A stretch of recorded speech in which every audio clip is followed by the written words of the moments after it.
হযরত আব্দুল্লাহ ইবনে ওমর তিনি তার খাবারের প্রয়োজন হলো, তিনি দস্তরখান বিছালেন। খাবার যখন তিনি খাবেন, ওই রাখালকে তিনি ডাকলেন, রাখাল আসো আমাদের সাথে তুমি অংশগ্রহণ করবে। রাখাল বলল, আমি রোজা আছি, আমি সিয়ামের অবস্থায় আছি, সুতরাং মাফ করবেন, আপনাদের সাথে আমি অংশগ্রহণ করতে পারবো না। হযরত আব্দুল্লাহ ইবনে ওমর তিনি বললেন, এত প্রচন্ড রোদ, মরুভূমির আশেপাশে তুমি চলাফেরা করছো, এরকম সময়ে নফল সিয়াম তুমি আদায় করতেছো, এটির কারণ কি? সঙ্গে সঙ্গে ওই রাখাল উত্তর দিল, আমি তো সেই দিনের জন্য প্রস্তুতি গ্রহণ করতেছি যেই দিনের গরম হবে খুবই ভয়াবহ। আজকের এই গরমকে সহ্য করে আমি চাই আল্লাহ পাক রব্বুল আলামিন সেই দিনের গরম থেকে যাতে আমাকে রক্ষা করে। হযরত আব্দুল্লাহ ইবনে ওমর তার আগ্রহ বেড়ে গেল, কৌতূহল বেড়ে গেল। তিনি ভাবলেন যে দেখি তার ঈমানটাকে আরেকটু আমি যাচাই করি, যে আসলে সত্যি সে ঈমানদার নাকি আমার সামনে ভান ধরতেছে। হযরতে আব্দুল্লাহ ইবনে ওমর এবার ওই গরীব সাহাবীকে লক্ষ্য করে বললেন যে তুমি আমাকে একটা বকরি দাও, এখান থেকে একটা ছাগল দাও, যে ছাগলগুলো তুমি চালাচ্ছ এই ছাগলগুলো একটা আমাকে দাও, বিনিময়ে আমি তোমাকে দুইটা জিনিস দেব। এক, নুতিকা সামানাহা, আমি তোমাকে এর পরিপূর্ণ মূল্য দেব। একটা ছাগল দিবা, ছাগলের যে মূল্য হয় সেই মূল্য আমি তোমাকে দিয়ে দেব। দুই, ওয়া নুতিকা মিন লাহমিহা, এই ছাগলটাকে জবাই করার পরে তোমাকে আমি এখান থেকে কিছু গোশত দিব, সেই গোশতটা তুমি ইফতারের সময় তুমি খেতে পারবে। হযরত আব্দুল্লাহ ইবনে ওমর তিনি চালাকির সাথে তেনাকে পরীক্ষা করতে চাচ্ছেন। এবার রাখাল বলছে, ইন্নাহা লাইসাত লি গানামুন ইন্নাহা গানামু সাইয়্যিদি, এটি তো আমার ছাগল নয়, এটি তো হচ্ছে আমার মালিকের ছাগল, সুতরাং এটিকে বিক্রি করার অনুমতি আমার নেই। আব্দুল্লাহ ইবনে ওমর তিনি সারার পাত্র নন, তিনি এবার বলছে, সমস্যা নেই, তুমি সামান্য একটা বাক্য বলে দিবা তোমার মালিককে, তোমার মালিক তো বিশ্বাস করে নেবে। সামান্য একটা মিথ্যা কথা বলে দিবা, তোমার মালিক মেনে নেবে। কি? তুমি বলবা যে আকালাহু যিবু, এখান থেকে একটা ছাগলকে বাঘে খেয়ে ফেলেছে। এবার এই রাখাল, এই সাহাবী হযরত আব্দুল্লাহ ইবনে ওমর থেকে একটু পিছিয়ে আসলেন, যেখানে ছিলেন সেখান থেকে পিছিয়ে এসে আসমানের দিকে আঙ্গুলটা তুলে বললেন, ফাআইনাল্লাহ, তাহলে আল্লাহ কোথায়? আপনি আমাকে যেই প্রস্তাব দিলেন আমার মালিক হয়তো মেনে নিতে পারে, কিন্তু আমার মালিকের কাছে আমি এটি গোপন করতে পারি, কিন্তু সেই মহান আল্লাহ পাক রব্বুল আলামিন যিনি আরশের মধ্যে রয়েছেন, আরশের সমাসীন সেই আল্লাহ পাক রব্বুল আলামিনকে আমি কি জবাব দেব? সুবহানাল্লাহ। হযরত আব্দুল্লাহ ইবনে ওমর অবাক হয়ে গেলেন, এত দরিদ্রতার মাঝেও একজন রাখাল, একজন গোলাম, একজন মানুষ এরকম ঈমানের দৃঢ়তা এবং ঈমানের মজবুতি প্রকাশ করতে পারে, এটি আশ্চর্য হয়ে গেলেন। হযরত আব্দুল্লাহ ইবনে ওমর সেই সময় থেকে কয়েকবার বললেন, ফাআইনাল্লাহ ফাআইনাল্লাহ, অর্থাৎ এই বাক্য, এই কথা এতটাই পছন্দ তেনার হয়েছে যে এই বাক্যকে তিনি ভুলতে পারতেছিলেন না।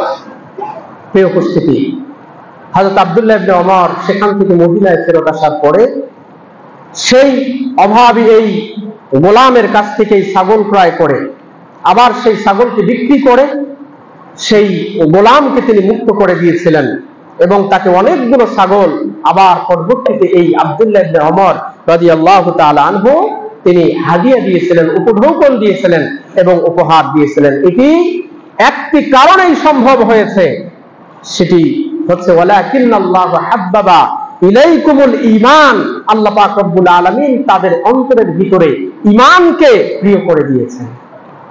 গত সপ্তাহে বলেছিলাম, ঈমান প্রিয় না হওয়ার কারণে আজকে ইসলামের নাম দিয়ে যে সমস্ত মানুষ আজকে আমাদের বাংলাদেশে রাজনীতি করতেছে, শুধু ইসলামের নাম দিয়ে কেন, বরং যারা অন্য দলেরও আছে তারাও তো নিজেদেরকে মুসলিম হিসাবে দাবি করে না?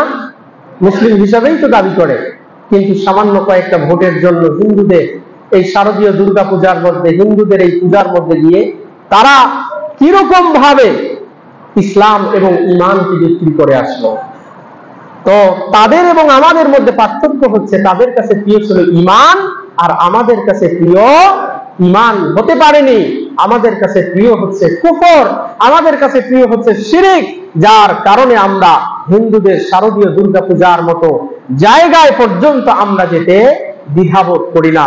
আল্লাহ আমাদের সকলকেই বোঝার তৌফিক দান করুন, আল্লাহুম্মা আমিন।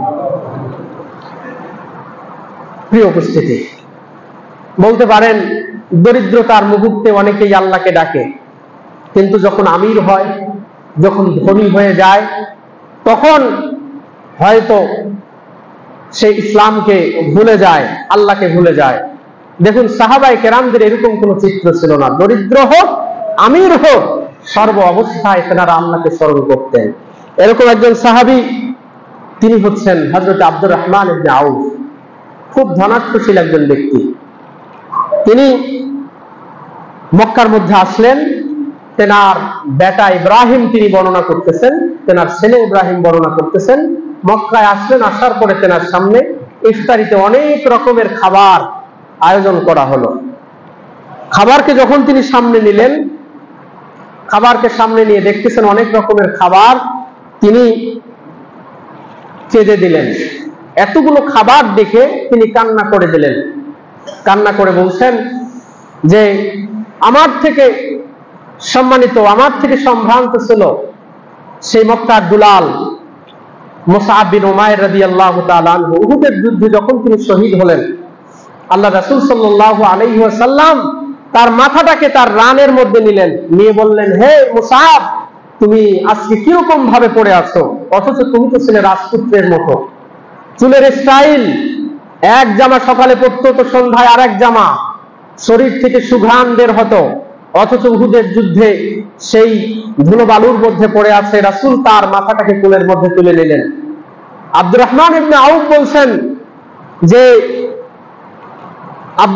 এই মুসআব বিন উমাইরকে যেদিন কবরস্থ করা হয়, তার কাফনের জন্য শুধুমাত্র ছিল একটা জামা, একটা চাদর। সেই চাদর যদি মাথায় দেওয়া হতো তাহলে পা বের হয়ে যেত, পায়ে যদি দেওয়া হতো তাহলে মাথা বের হয়ে যেত। রাসূল সাল্লাল্লাহু আলাইহি ওয়াসাল্লাম কে যখন জানানো হলো, রাসূল বললেন, মাথাটা তার ঢেকে দাও, আর পায়ের দিকে স্থির ঘাস, মক্কার প্রসিদ্ধ একটি ঘাস, সেই স্থির ঘাস দিয়ে তার পা মোবারককে ঢেকে দাও। এই স্মৃতিচারণ করে হযরত আব্দুর রহমান ইবনে আউফ বলছেন, আমার আশঙ্কা হয় আমাদের যতটুকু পুণ্য আছে, এই পুণ্যের বিনিময়ে এত যে খাবার আমাদের সামনে আসতেছে, আমার মনে হয় যে আল্লাহ পাক রব্বুল আলামিন দুনিয়ার মধ্যেই মনে হয় আমাদের সব কিছু দিয়ে দিল, আখিরাতের মধ্যে মনে হয় কোনো কিছু আমাদের জন্য বাকি রাখবে না। প্রিয় উপস্থিতি, আজকে আমরাও খাবার খাই। আমরা খাবারের বৈঠকে বসে বিভিন্ন বাহারি রকমের খাবার দেখে অনেক সময় তো শুরুর দোয়া আর শেষের দোয়া আমরা ভুলেই যাই। খাবার দেখে এতটাই ব্যস্ত হয়ে যায় যে শুরুতে বিসমিল্লাহ বলতে হবে, শেষে কোন দোয়া হবে এটি আমরা ভুলে যাই। কিন্তু সাহাবায়ে কেরাম রিদওয়ানুল্লাহি আলাইহিম আজমাইন এরকম ভাবে তারা জীবন যাপন করতেন যে তারা ঈমানের বিনিময়ে তারা একমাত্র আল্লাহ পাক রব্বুল আলামিনের সেই জান্নাতকেই চাইতেন। কোন রকমের সুযোগ সুবিধা সামনে আসলেই তারা মনে করতেন, না জানি দুনিয়াতেই আমাদের প্রাপ্য বুঝিয়ে দেওয়া হয়, আখিরাতের জন্য মনে হয় কোনো কিছু বাকি না রাখা হয়। উপস্থিতি, আল্লাহ আমাদের সকলকেই বুঝার তৌফিক দান করুন যে সাহাবায়ে কেরাম দরিদ্রতার অবস্থায় এবং খুশির অবস্থায়, সচ্ছলতার অবস্থায়, সর্ব অবস্থায় তারা আল্লাহ পাক রব্বুল আলামিনকে স্মরণ করতেন। আল্লাহ আমাদেরকে বুঝার তৌফিক দান করুন, আল্লাহুম্মা আমিন।